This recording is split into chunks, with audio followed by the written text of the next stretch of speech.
Silakan Anda membuat definisi yang bermacam-macam ya, silakan. Definisi itu boleh saja ya. Mungkin orang fisika menyebut begini, orang ilmu matematik begini, tapi pada dasarnya nggak bisa diubah. Karena basic keilmuan teknik mesin itu adalah ilmu fisika. Nah, sehingga jawabannya kalau Anda gambarkan DBB-nya seperti ini, pasti akan lebih bagus, akan lebih sempurna, akan lebih menggambarkan bahwa Anda seorang mechanical engineering gitu ya, seorang mahasiswa teknik mesin. Gitu. Tapi kalau jawabannya cuma tulisan saja seperti tadi, ya mungkin Anda bisa sebut sebagai orang yang ilmu sosial hukum, mungkin begitu ya, ilmu yang bukan ilmu teknik mesin. Gitu. Nah, jadi ingat ke depannya, semua jawaban yang namanya pelajaran elemen mesin, pelajaran mekanika teknik, nah ini sebenarnya kan diajarkan saat kita belajar di mekanika teknik, itu di semester yang lalu ya.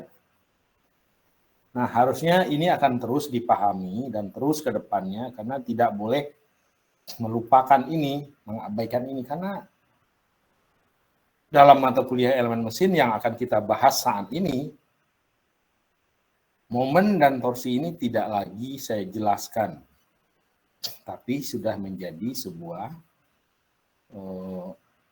implementasi gitu ya, sebuah terapan gitu di dalam menganalisis kasus-kasus yang terjadi pada elemen mesin gitu.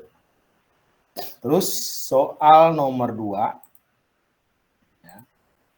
Yang nomor 2 itu misalnya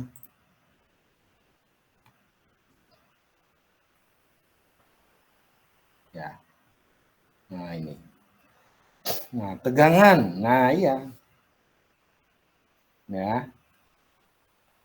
Nah, ini bagus, jawabannya bagus ini. Ya. Nah, atas nama Aang Iriadi. Jawabannya bagus.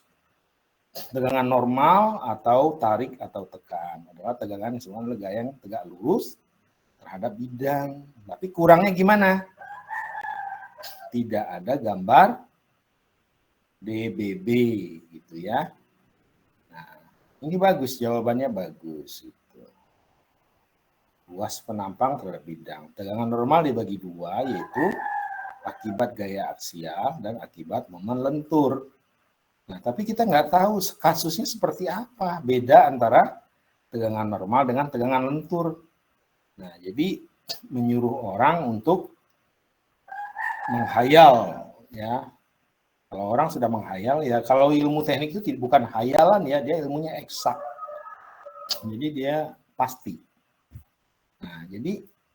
Nah, yang dimaksud gambar ini, ya, itu ya ini gitu. Kalau Bapak jelasin lagi mungkin di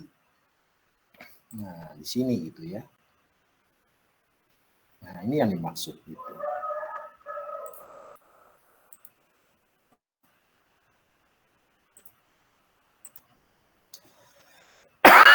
Nah, ini. Ya kan? Kan jawabannya udah benar gitu ya. Dari bidangnya. Cuman nggak ada gambar ininya nih. Ini DBB ininya harusnya ada. Gitu. Ya. Ini adalah tegangan normal akibat gaya aksial. Seperti jawaban yang tadi. Nah, selanjutnya ada tegangan normal akibat lentur, momen lentur. Nah, seperti ini. Ini ada gaya F, kemudian ada reaksi tumpuan yang menyangga elemen tersebut sehingga terjadi defleksi ya, seperti garis putus-putus ini, atau lendutan. Nah, berapakah tegangan yang terjadi? Ya, tegangan itu tetap dilihat pada daerah permukaan seperti ini. Nah, sehingga tegangan normal itu pada bagian, ini ada garis netral namanya ya. Nah, garis netral itu tidak ada tegangan, tapi di atasnya terjadi tekan, di bawahnya terjadi tarik. Nah, bedanya gitu. Nah, jadi makanya disebut tegangan normal juga, karena tegangan normal itu ada dua. Nah, seandainya dilendutkan seperti ini, ya, ini kalau kita potong bagian dari sini ya, nah kita potong, nah ini gambar potongan itu seperti ini kira-kira. Jadi ada tegangan yang berupa tekan dan berupa tarik. Nah, beda dengan kasus pertama. Kalau ini dia cuma ditarik saja sehingga dia tidak ada sumbu netralnya. Jadi ke seluruh permukaan tersebut tegangannya. Nah, itu. Kemudian tegangan geser ya, gitu ya. Tegangan geser nih ya. Nah, Anda bisa lihat juga. Nah, dia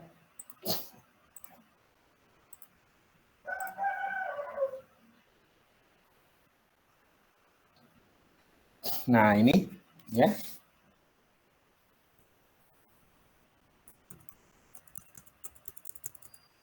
Nah, Anda bisa lihat tegangan geser. Tegangan geser itu bisa karena dua, misalnya seperti dua plat material yang digabung menggunakan sebuah baut D ini ya. Kemudian di sini ada gaya F yang menarik sehingga material murbaut ini mengalami tegangan geser. Nah, tegangan geser yang seperti ini atau pada saat pemotongan pengguntingan. Jadi kalau ada pengguntingan ya seperti ini gitu ya. Nah, begitu juga untuk selanjutnya gitu. Kemudian nah, ini tegangan geser akibat gaya geser. Nah, distribusi tegangannya seperti ini. Ya. Ini perlu Anda pelajari lagi, Anda baca lagi buku-bukunya. Karena saya nggak mungkin menjelaskan ini gitu. Nah, itu ya. Jadi ada 4, benar ya. Jadi jawaban nah, jawaban tugasnya itu sudah betul, gitu ya. Jadi di sini ada tegangan normal akibat gaya aksial, akibat momen lentur. Kemudian ada tegangan geser akibat oleh gaya yang bekerja sejajar ya. Nah ini, cuman ini tidak ada DWB. Nah ini juga begitu. Ini faktor-faktor atau disebut sebagai faktor keamanan atau safety of factor ya. Karena faktor yang digunakan untuk mengevaluasi keamanan suatu material. Tidak ada yang menjelaskan konsep secara DWB. Oke, nah setelah saya cek semua jawaban, hampir semua. Kalau di kelas lain itu kelas B, kelas C itu semuanya salah ya, bukan salah, nggak lengkap. Ya, sama dengan ini. Nah, saya ingin gambar tugas ini diperbaiki ya, tugas ini diperbaiki, kemudian kirim lagi ke Bapak dalam waktu 3 hari ke depan. Setuju ya? Ya, yang nggak mau nggak apa-apa, tapi nggak ada nilai. Karena cara penilaian yang efektif itu adalah dari, tolong jangan banyakkan copy paste dari teman, usahakan punya ciri khas jawaban, ya. Semakin memahami tentang ini, artinya pasti yang jawabnya semakin mempunyai ciri khas, ya. Jadi Bapak sebagai penilai itu tahu mana orang yang dia ngerti, kerjain sendiri, dengan orang yang copy paste. Nah, kalau copy paste itu berbahayanya apa? Yang di copy-nya itu nanti yang rugi. Karena bisa saja yang ngopasnya dianggap benar gitu. Jadi jangan berbagi. Jadi hilangkan dulu masalah. Ya, Anda boleh mengajarkan teman, menjelaskan, tapi jangan menyuruh copy paste. Gitu ya. Nah, dari sini kita belajar dari hal-hal yang kecil seperti tugas, Karena ini adalah copy paste dari kehidupan mahasiswa atau saudara sendiri di hidup di kelak setelah lulus dari kuliah. Gitu. Karena gambaran apa yang Anda lakukan saat kuliah itu nggak jauh nanti setelah Anda lulus, Anda akan seperti apa berusaha dalam hidup. Gitu ya. Jadi jangan ini, kerjakan dengan baik tugasnya, jangan asal-asalan, jangan copy paste, baca buku, baca referensi. Jadi gitu ya. Oke? Nah, oke.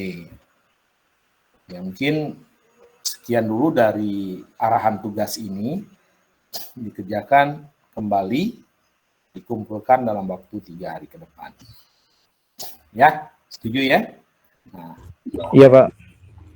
Nah, di sini sebenarnya juga ada yang ngejawab di kelas A itu ada yang bagus juga, tapi rata-rata, nah ini siapa ini?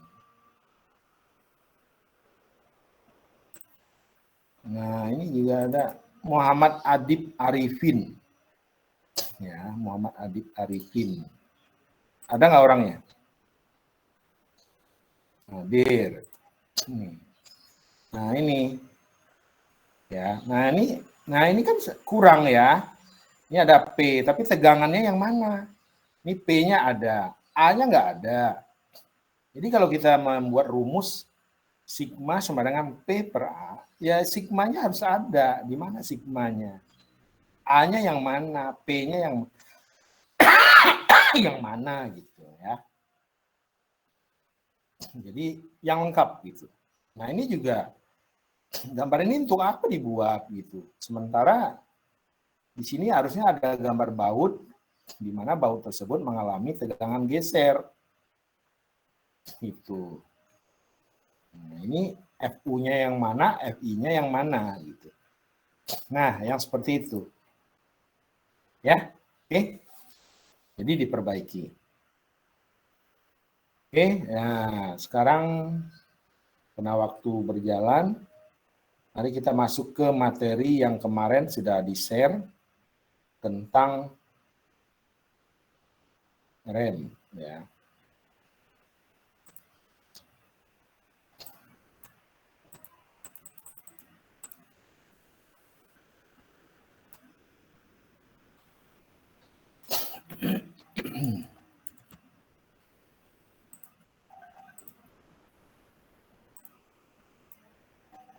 Ya. Ini tentang rem. Ya. Nah, ini nah itu ya, rem.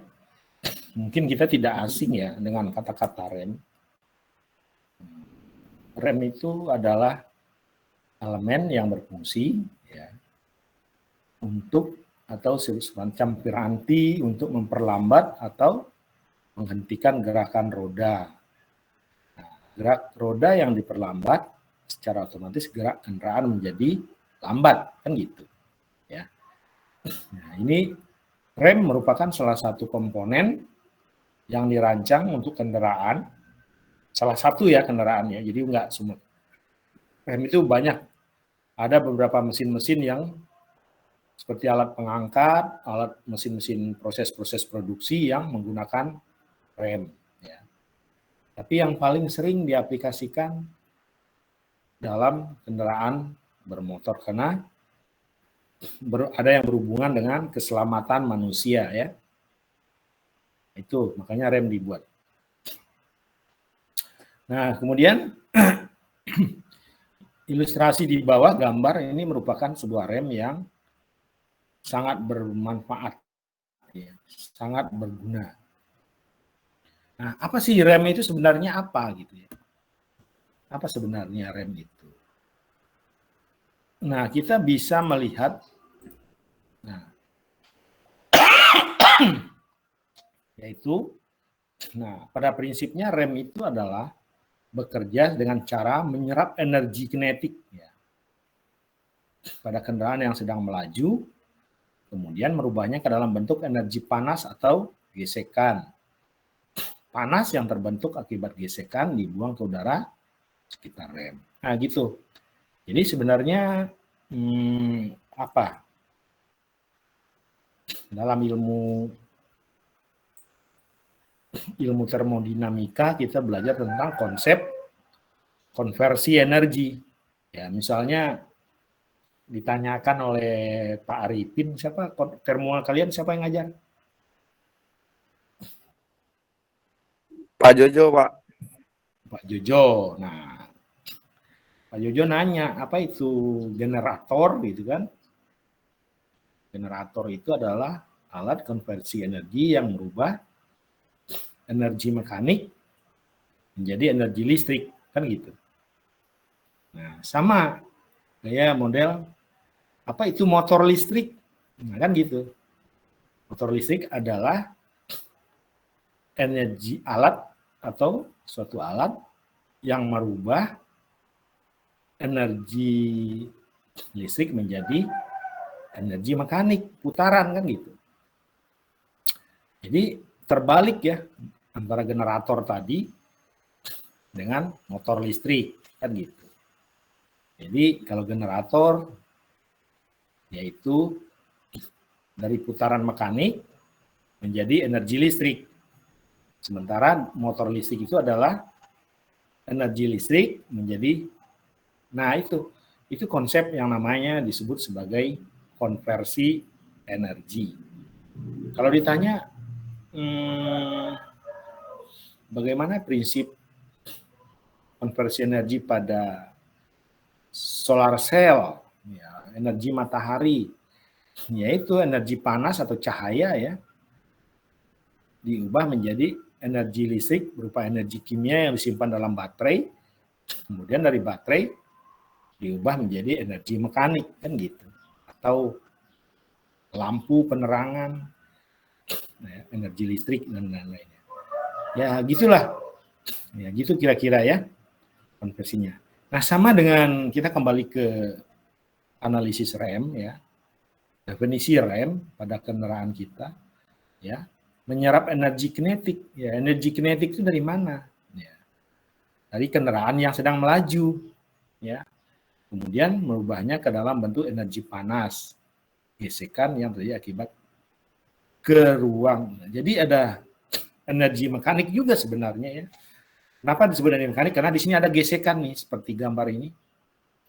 Ini ada gesekan, ya.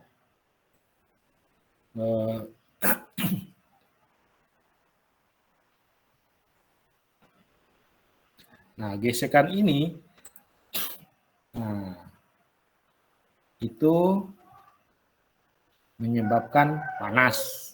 Nah, panas itulah yang menyebabkan energinya itulah yang akan diubah dalam bentuk energi panas. Kemudian sistem rem, nah ini kalau fungsi secara umum ya, mengurangi kecepatan kendaraan gitu ya, kalau terjadi perlambatan kita ngerem, menghentikan kendaraan yang sedang berjalan, ya lari berjalan berhenti gitu ya. Atau menjaga agar kendaraan berhenti ya, yaitu ada rem tangan ya, pada mobil itu ada rem tangan atau istilahnya itu parking brake ya.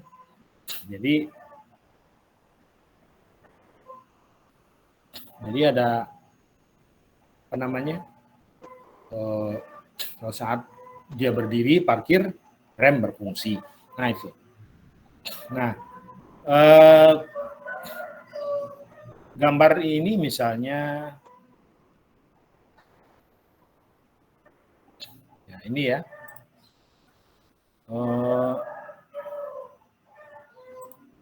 misalnya ini gambar ini. Ini sebuah rem yang salah satu rem yang mungkin familiar ya bagi kita, bagi Anda juga pada kendaraan bermotor, khususnya motor ya. Di sini ada apa namanya, sepatu rem disebutnya atau brake shoe. Nah, kemudian di sini ada pelapis bahan dari material khusus. Nah, kemudian dia bergesekan ke dinding. Nah, seperti gambar berikut adalah konsep dasar pengereman, yaitu adanya benda yang berputar, kemudian digesekkan pada sebuah bidang atau sebuah material.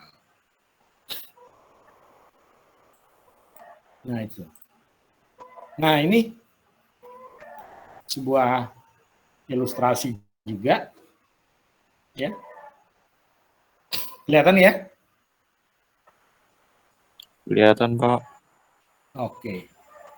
Nah, ini kendaraan melaju dengan kecepatan V1 secara translasi, ya. Translasi itu gerak lurus, ya.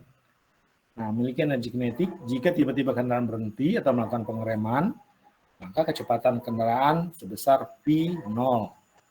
Nah, energi kinetik yang hilang dari benda yang bergerak ini diubah menjadi bentuk energi panas karena gesekan. Nah, jadi saat mobil melaju kemudian ini berhenti, nah gitu ya.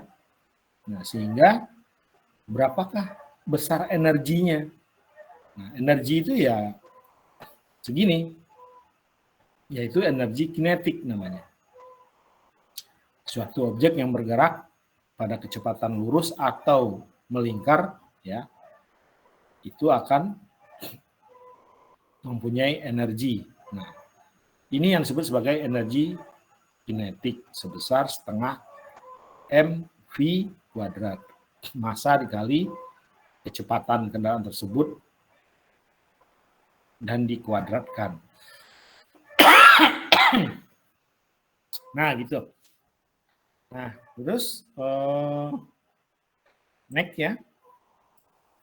Nah, ini gambar kedua. Putaran roda bergerak secara rotasi menimbulkan momen inersia ya pada arah putaran tersebut. Gitu ya. Nah, ini ada energi yang kedua, ya. Ini momen inersia dari gerak yang melingkar. Gitu ya. Jadi sebesar setengah, ini adalah inersia massa kemudian dikali kuadrat dari kecepatan sudut atau angular velocity. Nah, jadi jika kendaraan sedang melaju, gitu ya, gerakan ini akan terjadi secara bersamaan, di mana pada bodi kendaraan terjadi kecepatan arah translasi atau lurus, ya, dan roda-roda secara rotasi melingkar atau disebut dengan kecepatan sudut, gitu ya. Sehingga, nah, kombinasi gerak translasi dan rotasi. Nah, ini ada dua itu ya. Maka total energi yang diserap oleh rem, nah ini adalah sebesar E1 plus E2. Itu ya. Jadi efek energi kinetik dari bodi dan energi kinetik dari putaran. Nah, ini. Nah, jadi nanti inilah besar energi yang akan diserap oleh kendaraan tersebut. Nah, bagaimana perancangan selanjutnya dibuat? Ya, pasti akan mengikuti kaidah-kaidah bagaimana konstruksi rem itu dibuat. Nah, jadi berdasarkan jenis rem, ya, bentuk-bentuk rem, itu semuanya tergantung dari bentuk konstruksi rem yang dibuat. Contohnya gambar-gambar berikut, ya. Nah, ini. Ini adalah semuanya rem, ya. Nah, seperti Anda lihat, di sini ada rem yang digunakan pada beberapa kendaraan, ya. Ya, seperti ini. Nah, ini pada dasarnya rem ini sama dengan gambar kanan. Ini ya, yang ini adalah ini. Nah, ini lebih banyak digunakan pada kendaraan bermotor atau mobil gitu ya, sepeda motor ya, Anda pasti umumnya. Nah, ini kereta api yang di bawah. Apa beda rem kereta api dengan kendaraan bermotor lainnya? Ya beda. Pada kereta api, jelas di sini ada sistem pneumatik ya, yang menggunakan udara bertekanan. Kemudian jelas-jelas kanvas rem atau blok remnya ya pasti juga berbeda dibuatnya gitu ya. Kemudian cara pengereman juga berbeda. Pasti mempunyai konstruksi masing-masing untuk setiap kendaraan. Bedanya gimana? Nah, itu yang dimaksud dengan perancangan rem. Rem dirancang sesuai dengan kebutuhan dan kasus-kasus yang berbeda ya. Nah, ini pada lift. Nah, ini Anda tahu lift ya, alat pengangkat orang pada gedung-gedung berantai tinggi, gedung tinggi. Nah, ini mempunyai rem. Nah, itu. Nah, kemudian ada lagi rem yang dibuat seperti ini pada sepeda. Ini disebut sebagai rem pita ya. DBB-nya seperti ini. Ya. DBB-nya seperti ini. Nah, semua elemen-elemen misalnya antara itu gaya atau apa saja itu sangat mempengaruhi dari efisiensi dari rem tersebut. Itu. Ya. Jadi nah, dari sekian gambar ya yang seperti ini, ya, kita sebagai seorang mechanical engineer itu harus mampu memberikan gambaran bagaimana kita mempresentasikan, menganalisa, memberikan gambaran ya pada sebuah bentuk tulisan yang berupa konseptual yang bisa dipahami oleh semua orang ya. Kemudian ini adalah jenis-jenis selanjutnya. Ya, ini. Ini ada namanya rem tromol. Ini yang biasa di mobil ya. Ini ada drum, ada sepatu rem, ada pegas pembalik. Kemudian ada master cylinder ya namanya ya, atau well cylinder. Kemudian di dalamnya itu ada pistonnya. Kemudian di situ dialiri fluida. Dialiri fluida. Kemudian fluida ini bisa didorong untuk menggerakkan piston sehingga brake shoe atau sepatu rem ini bisa mekar atau berkembang gitu ya. Kembang sehingga mendorong sepatu rem ini untuk bergesekan dengan drum. Gitu ya. Jadi prinsipnya seperti itu. Ya, mungkin makanya Anda kalau kita bicara rem, menjelaskan rem itu bisa berbagai sisi ya. Bisa dari sisi energi, bisa dari sisi mekanik saja. Dari sisi mekaniknya seperti ini. Seperti kita belajar di SMK, ya buku-buku SMK itu hanya mempelajari tentang mekanik saja, prinsip, cara. Tapi tidak menjelaskan bagaimana konsep energi, enggak ya. Gitu. Ini disebut sebagai jenis rem. Nah, kemudian ada rem selanjutnya, disebut sebagai rem cakram kan gitu. Ya, rem cakram.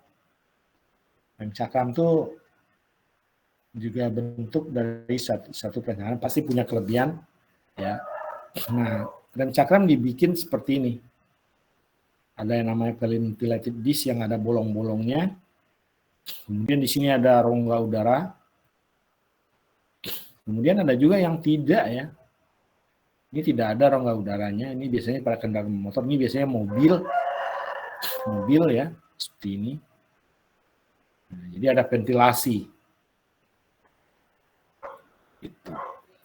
Nah, kemudian ada juga yang solid seperti ini, tidak ada seperti ini. Ya, ini biasanya pada kendaraan yang berkecepatan tinggi. Kalau ini mungkin kecepatan menengah biasa saja.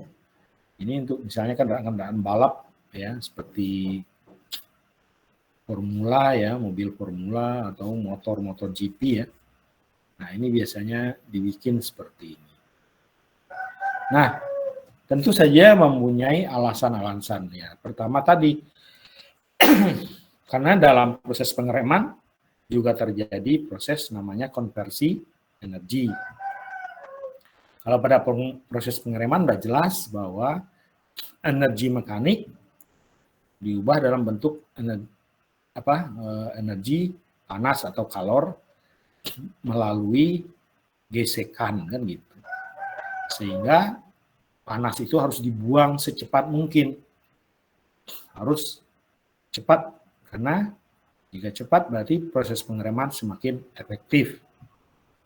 Biar panas cepat terbuang, makanya dibuatlah berupa ventilasi seperti ini. Nah, tujuannya seperti itu. Oke. Nah, ini yang namanya DBB.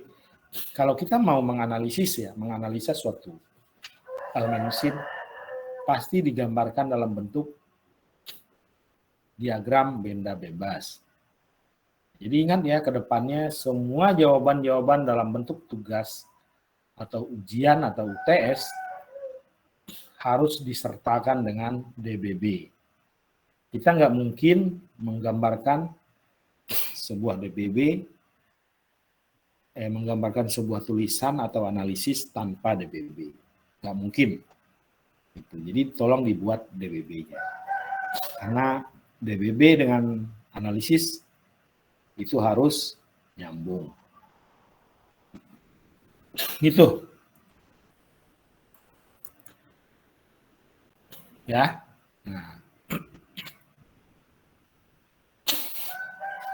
Nah, bagaimana kita menggambarkan apa sih sebenarnya poin-poin dalam perancangan elemen mesin? Nah, udah pasti beberapa ya. Dari gambar ini kita lihat apa saja. Di sini ada F, gaya F. Nah, ini ada gaya F.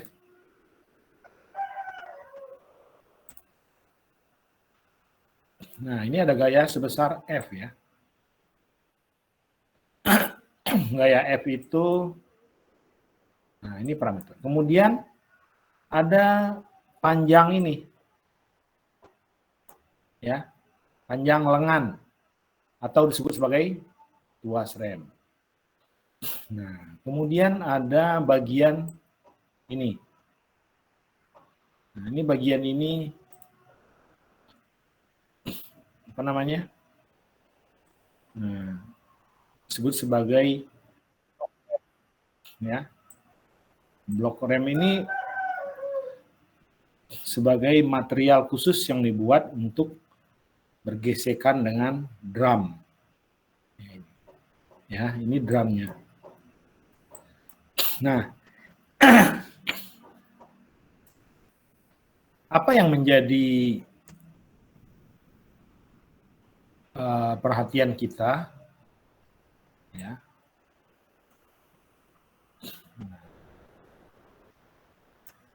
Apa yang menjadi perhatian kita?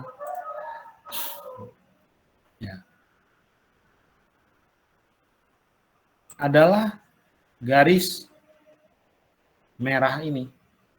Garis merah putus ya. Di mana engsel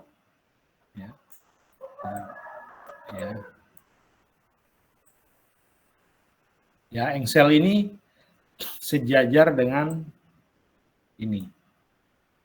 Nah, itu untuk gambar pertama. Nah, kemudian untuk gambar kedua tidak.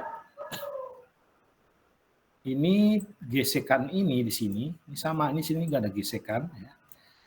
Itu dengan titik pusat atau engsel punya jarak sebesar C. Ya, ini F-nya tetap di sini. Ini panjangnya L1 dan L2. Kemudian ini ada diameter drum. Kemudian ini ada key ya. Di sini ada F atau friction. Nah, yang ketiga, nah ini gesekannya dengan garis engsel, ya. Ini punya jarak sebesar C juga, gitu ya.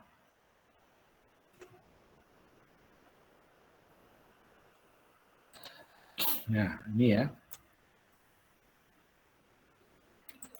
Nah, ini ada besar C, gitu ya. Nah, jadi pahami gak 3 gambar tersebut? Setidaknya Anda memahami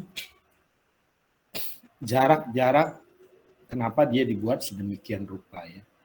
Ini adalah 3 jenis bentuk konsep dasar perancangan rem gitu. Nah, apa yang akan membedakan mereka?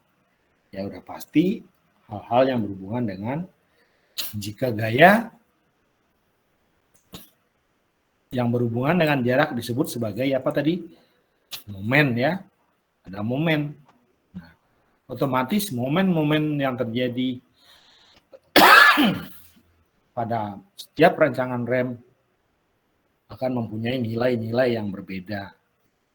Nah, nilai yang berbeda tersebut juga akan memberikan gaya pengereman F ini ya. Jadi Anda bisa ngerem kendaraan ya, pesawat terbang bisa direm hanya menggunakan dorongan seorang pilot, ya kan? Sama aja. Mobil yang besar demikian bisa didorong dengan lembut oleh kaki Anda. Nah, itu. Tapi sebenarnya ya tidak sesimpel itu. Artinya dengan mendesain sebuah rem, nah, gaya pengereman ini haruslah dipertimbangkan besar atau kecil gitu ya. Nah, demikian.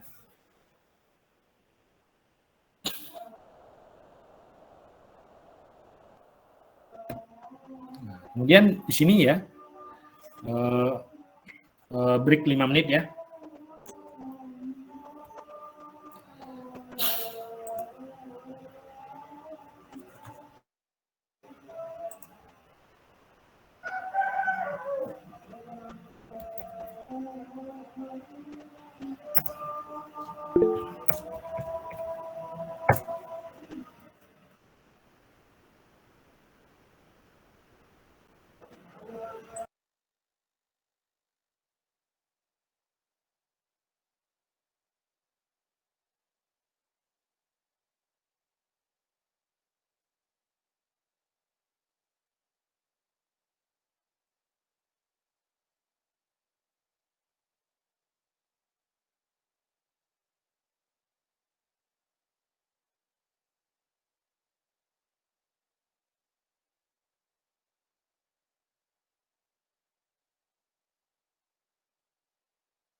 Ya, mulai lagi.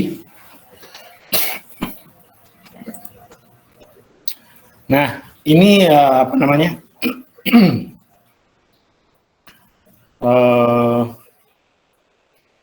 Gambaran sebuah rem ya.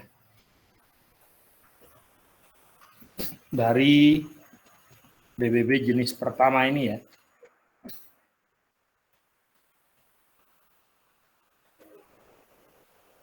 Nah, ini. Ya.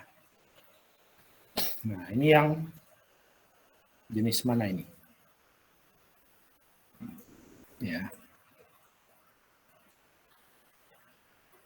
Nah, jenis pertama A ya. Nih. Yaitu jenis pengereman ya. Ini ada F, ada A, B. A adalah besarnya jarak antara F dengan titik. Nah, ini drum ya, dengan pusat gesekan. Nah, ini. Itu ya. Jadi di sini. Kemudian adalah B, pusat dari jarak dari apa namanya? Nah, ini.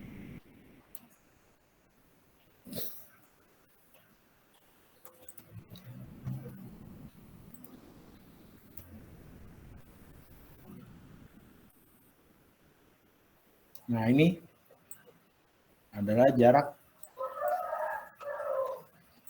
Nah, jadi di sini ada jarak sebesar A dan B. Nah, jika ini berputar ya, drum berputar, F digerakkan ke arah atas, maka terjadi proses pengereman ya. Maka permukaan gesek kanvas rem segaris horizontal dengan pusat engsel. Nah, jadi seperti ini. Nah, ini bagaimana menurunkan persamaannya? Ya, Anda bisa lihat sendiri. Sistem pengereman ini, ya.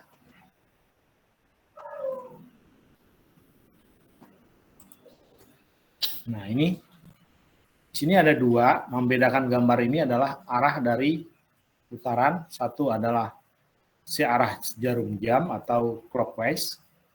Yang kedua adalah berlawanan arah jarum jam. Nah, jadi gimana dengan menerapkan persamaan kesetimbangan momen? Ya, makanya Anda harus paham momen ya. Nah, di sini ada sigma momen 0. Sigma momen 0 itu di mana? Di sini ya. Atau di titik pusat engsel. Nah, gitu. Nah, jadi di sini ada N dikali B, yaitu gaya normal, dikali B. Nah, jadi terhadap ini. Ya, jadi momennya ada di sini. Gitu. Nah, jadi kalau kita lihat di sini ada momen. Nah, di sini ada momen yang mengelilingi. Nah, momen ini pertama akibat gaya F. Nah, ini dikali jarak B. Nah ini ya. Arahnya positif. Jadi makanya di sini sebenarnya ada tanda tambah. Atau ini dia. Nah, itu. Kemudian momen kedua yaitu sebesar ini. Nah, itu F. F ini jika berputar ke sini ya. Ini titik pusatnya. Dia berlawanan dengan momen yang pertama. Ini momen yang kedua.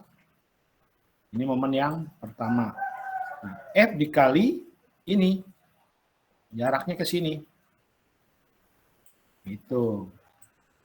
Nah, F berarti F dikali A plus B. ya. Arahnya berlawanan arah jarum jam. Sehingga F min F kali A plus B. Nah, jadi gini ya, simple. Sehingga kita sederhanakan persamaannya. Nah ini, sehingga F, berapa F yang kita cari yaitu sebesar N kali B bagi A plus B. Sehingga didapat persamaan seperti ini. Ya, jadi simple ya. Jadi kalau Anda tidak paham momen ya seperti yang di tugas saya berikan, Anda nggak akan bisa menganalisis seperti ini gitu. Tuh. Nah, kemudian untuk kasus selanjutnya, nah ini juga jenis kedua. Jenis kedua begini, ya. Di sini ada perbedaan.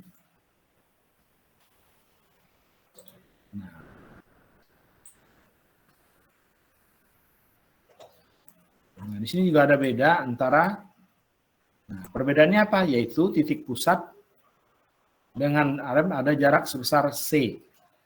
Jadi F itu tidak apa namanya? Sepatu rem yang bergeser ini mempunyai jarak dengan C. Beda dengan kasus pertama. Nah, kasus pertama tidak ada, gitu ya. Nah, ini sejajar. Nah, misalnya ini.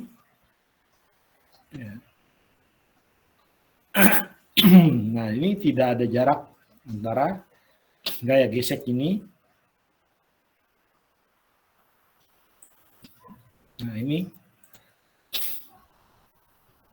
Nah, ini tidak ada. Ini gaya friction. Ya. Tidak ada jarak dengan ini. Dalam bentuk ini. Nah, beda dengan ini. Ini friction di sini. Sini. Itu mempunyai jarak ke sini, yaitu sebesar C. Nah, itu. Nah, ini analisisnya seperti ini. Nah, di sini ada N, ya. Sigma momen di 0, ya. Sigma momen di 0 itu di sini. Sama dengan 0. Clockwise, searah jarum jam, artinya positif. Jadi, kalau momen berlawanan arah jarum jam berarti negatif, ya. Maka di sini ada N dikali B itu mana? N dikali B. Ya, itu ini nih, gaya normal ya. N itu gaya normal. Dikali B, berarti ini jaraknya. Ini gayanya sejajar dengan ini. N dikali B. Ini titik tangkap nolnya. Nah, dikurang. Nah, ini terhadap, ini gaya friction ya. Nah, sebesar ini. Nah, ini arahnya ke sini. Nah, jadi dikali C, berarti jaraknya ini. Terhadap ini. Gitu ya. Jadi, dia kemana momennya ya? Pasti ke sini. Berlawanan arah jarum jam, sehingga dia simbolnya negatif. Mu N kali C. Kemudian, F. Nah, F yang ini juga berputar ke sini. Nah, ini negatif juga. Nah, ini. Sehingga min F dikali A plus B. Ya, ini A-nya, ini B. A plus B sama dengan 0.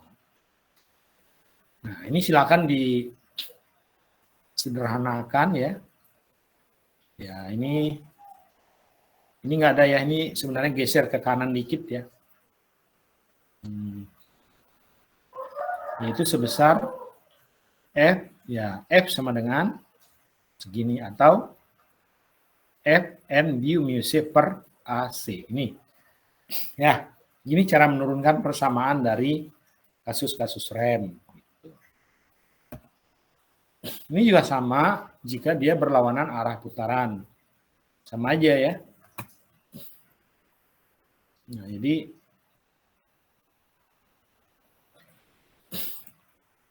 jadi kalau Kita lihat ini. Nah, ini sama aja. Ya, jadi ada di sini ada titik pusat. Nah, ini ya, titik tangkapnya nolnya di sini, yaitu plus positif N dikali B, yaitu yang ini, dikali B. Nah, kemudian ditambah, ini positif, kenapa positif? Arahnya berarah searah jarum jam. Nah, ini nih. Jadi arah gaya gesek ini, dia kalau menghasilkan momen terhadap C, nah itu ke sini. Nah, gitu. Jadi, sehingga dia positif. Mu N kali C. Kemudian, ditambah, bukan dikurang ya, karena ini F arahnya ke kiri. Jadi kalau gaya F ini akan menyebabkan momen ke, nah, dengan titik tangkap seperti ini. Sehingga F dikali A plus B. Nah, kemudian F-nya kita keluarkan, ini yang kita cari, F-nya.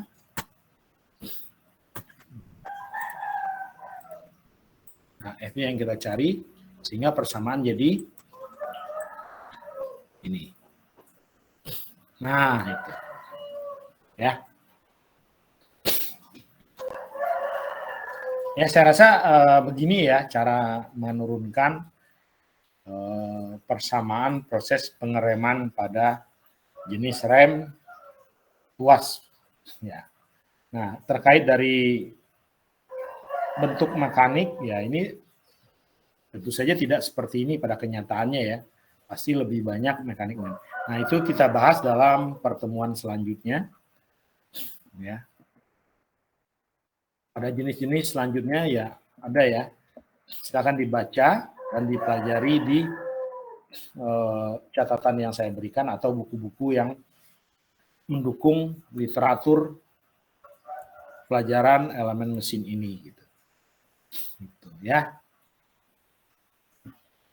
Pahami dulu sampai di sini. Silakan membaca buku. Jangan terpaut pada catatan saya saja. Gitu. Ya. Barangkali ada pertanyaan, silakan.